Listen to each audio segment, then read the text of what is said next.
Hey guys, I have not been recording lately. I have been going through some things drastically. I've been kind of like emotional and just battling with different things, battling with different decisions. I'm driving right now, but I am going to be uploading more because a lot has been going on that I do want to share with you guys. I did learn a lot about vlogging. That I need to get cameras. I need one for like in my car, in my house. I mean, like in my car and like when I'm home. So, nevertheless, I forgot why I left off at. I think I was going to a friend's house and I was doing a video, and I just, fastly ended it. But anywho, I found a job because I did not have a job. I thought I had another job that I was working at, and I had to put in an EEOC complaint, which I will give you guys more information on that if you're ever going through anything with your employer or with the job and you feel like they discriminated against you because of your race or your sex or whatever. EEOC is the people to reach out to, so they're able to investigate it, get to the bottom of it, and see what happened. Sometimes you can get compensated, sometimes you can't. I don't know. But I know you guys go through mediation to come to some type of agreement. So I did file a EEOC complaint on a job that I felt like I had. Well, the lady told me I had it. Sorry guys, my bang is like really bothering me. It's not doing right today. It looks hideous. But anywho, she most definitely told me I had the job. And then another lady decided to tell me no. So I felt like the lady only told me no due to the fact of my race. So I don't want to get too much into it because I want them to be able to do their investigation and find out. Because at the end of the day, I'm a beautiful black Nubian queen and I have great experience and qualifications, and there wasn't much qualifications needed for this position. So I was very confused as to why I didn't get the job. But now I've gone to another job, and 9 times out of 10 I do have the job, so I'm very excited about that. So will be working again. I'm also, like I told you guys, I'm back into like my writing thing. I'm trying to get more focused on my business because I own a cleaning service, and I'm trying to get that more out there, get more clientele. I'm trying to promote that more or whatever. But so Glass is the person, like I told you guys, if you're just now watching this, Glass is this guy that I've been dealing with for about 12 years. His name, I named him Glass because that's his name in my book that I am writing. And we've sort of been I was looking at his truck because he was rolling backwards. But we sort of been on limbo, because just of financial things, personal things, and we've been arguing more than usual. And I know situations, relationships, whatever, you will go through that with someone. You guys will argue, you would disagree on certain things, but it's been like overly arguing overly things that we have been going through. So I think it's because of jobs and financing and other things that make you argue, with your significant other.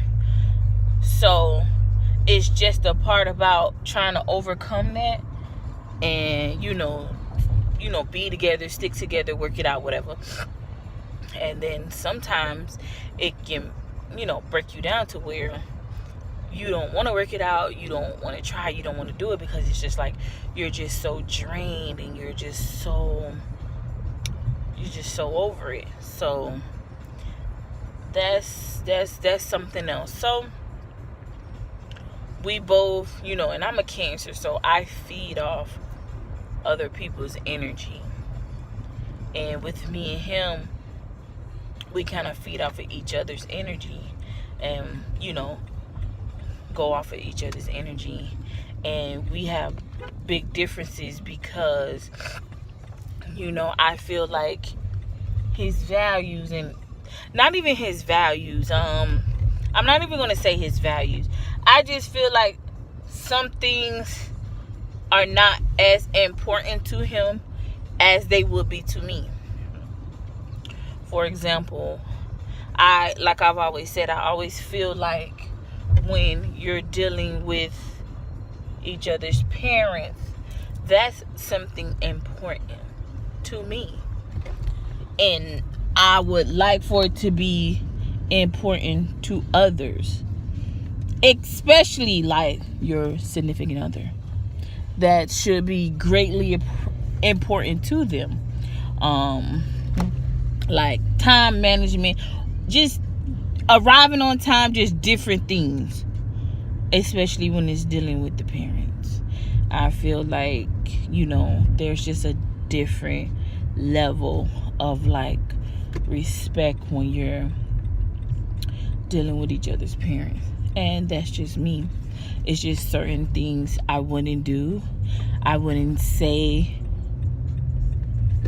in front of someone's parents. And I'm not saying he did anything wrong in front of my mom, or my parents, or he did anything wrong or said anything. It's just, just different things. So, that's like a bridge you have to come across together, work it out, figure it out, whatever. But nevertheless, I've been battling with, my emotions and just different things within my own life because I feel like I'm becoming of a certain age, and I feel like I'm supposed to be in a certain position. And people always say, maybe it's not your time, maybe it's not your time, maybe it's not your time. Maybe God hasn't made it your time yet. And that is 100% true. It definitely is. But it's not going to change my definite feelings of me feeling like I'm supposed to be, somewhere else in my life. That's not going to change for me because I feel like I'm at a certain age. I should be doing certain things. I should be in a certain bracket, which I'm definitely going to get there. That's not like the big deal for me. But I also feel as if I don't feel like I'm where I want to be in my relationship status because I feel like I'm worthy of being someone's wife. I'm worthy of having a ring.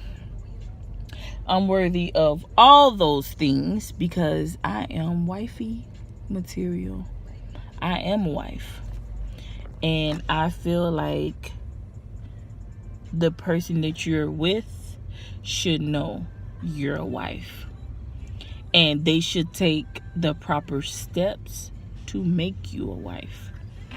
And I read a post a little while ago when it says, if it says something of the sort like, if you're not ready to propose, dude, like, get out of the way. You're holding her hostage for her husband. And sometimes that's true. You know, sometimes you're holding someone hostage from their blessing, or you're holding them hostage from their husband, or maybe you may be holding him hostage for his wife. And so, you know, I'm like big on that right now, because I felt like in my last relationship, I was with a guy for like 10 years. Like through my, you know, like I was a teenager going into adult stages, and I was with him, and don't get me wrong, he taught me a lot. He taught me a lot as an adult, but he also taught me a lot about men. And he built me tough to where, you know, some men are dogs, some men are not dogs, but deep down inside, you know, some men is going to have some sort of temptation. We were together, you know, 10 plus years, and I believe now in karma when they say she comes back around, and she definitely does. Karma comes back around to get you. She does, because I've kind of felt like in our relationship, karma was coming back, which I didn't do nothing drastically wrong when I got with him. I didn't tear up any households or anything. That was like a personal decision on his own.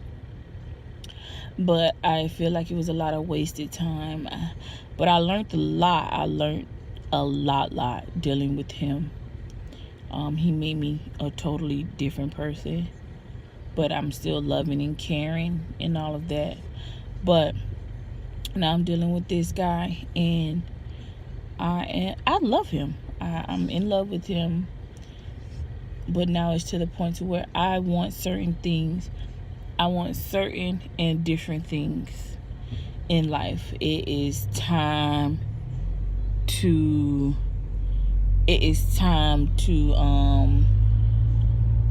you know, prepare for like family, a marriage. And that's hard for somebody that already has kids.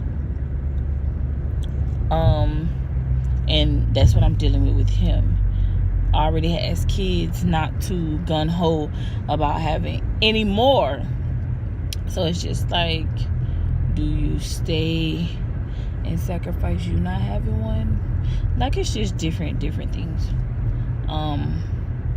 But I'm going to get more into everything. Right now, I am about to get out somewhere, so I will have to cut my video short. And I will talk to you lovely people later. Mwah.